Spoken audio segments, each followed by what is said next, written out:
Well, here now to react is the host of the Michael Knowles Show, Michael J. Knowles. Michael, thank you so much for being with us this morning. Now, ahead of the award show, producers said that Jimmy Kimmel was going to avoid pointed political commentary. Do you think he succeeded on that front?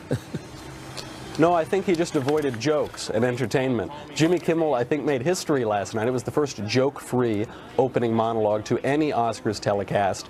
Though perhaps we should be happy that he didn't cry during the broadcast. He may cry when the ratings come out.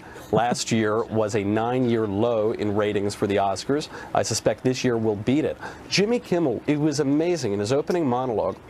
He actually told us that Hollywood celebrities, him included, consider their primary purpose to push left-wing activism, not to entertain, to push activism. He said these speeches are a great platform. We have to change the world.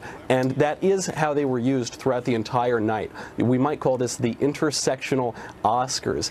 Some person, as we played, named Common, went out and he sang about how the NRA is not God's way. All while, ironically, he was joined on stage by Cecile Richards, the president of Planned Parenthood, who has killed 3.8 million babies in her time at that job. It was all activism all night long. The jokes that you heard, the couple of barbs from Jimmy Kimmel, they were the most tedious, low-hanging fruit you could hear.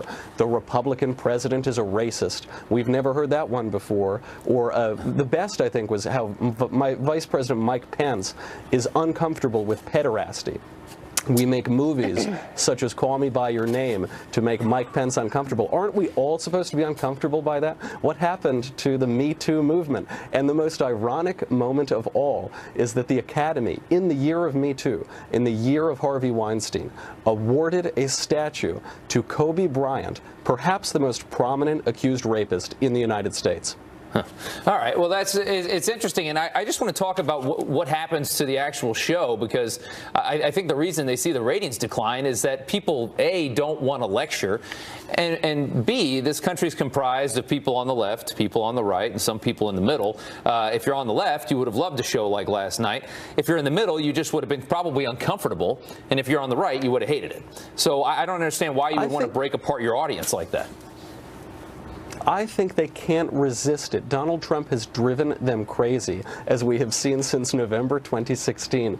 And there were a few moments last night of gracious speeches of entertainers who primarily entertain and pursue their art, such as Gary Oldman. Going up there, he thanked America, he thanked Winston Churchill, he thanked the Academy, and he left. But fear not, if you were turned off by such a show of grace, Frances McDormand came on right after and started shrieking about feminism and how millionaire actresses should make even more money. They cannot resist it. They think that their primary role is to push politics and not to entertain. And the more that they believe that, the more people are going to tune out.